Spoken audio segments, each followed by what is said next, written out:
What's a move that feels like it happened days ago, but the Denver Broncos making it official, hiring Nathaniel Hackett first thing this morning.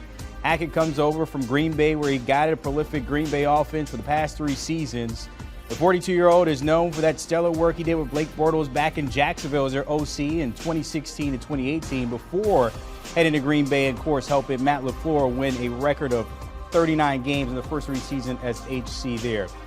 As for Denver, despite winning their first 3 games and finishing 7-10 record, recording their 5th consecutive losing season, this will be Hackett's first stint as a HC. He will have some money to spend. The franchise had the 6th most salary cap and just under $45 million available for him this offseason. Taking a look with other coaching opens, of course, you got about 6.5.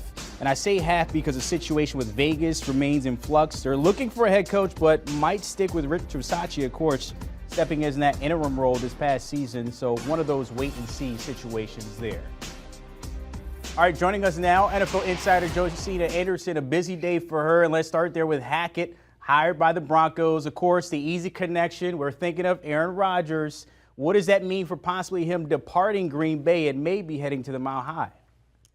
Well, it certainly makes it easier when you have an embedded connection with the former Packers offensive coordinator, now dubbed to be the head coach in Denver. But really, his placement there with the Broncos just goes to show you how talks can be so in flux and tenuous at the same time. You know, the Denver Broncos started off this week with an enhanced focus on Dan Quinn, also the Rams offensive coordinator, and Kevin O'Connell, and also Nathaniel Hackett, who they clearly hired.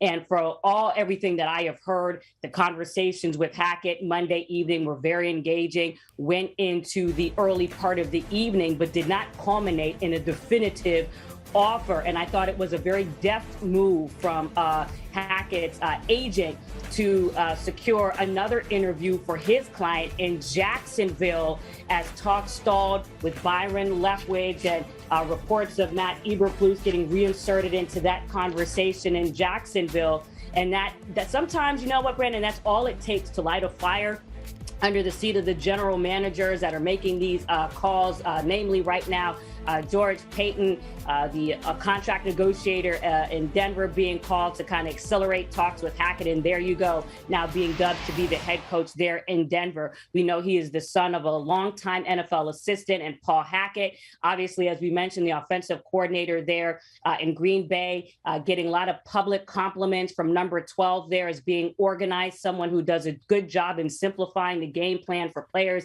being easy-natured, and all of those other things. And obviously, as a bonus, potentially making it easier for Aaron Rodgers to come to Denver. But as you know, none of that is solidified and for sure. And really, the Broncos just have to go ahead and make their move right now.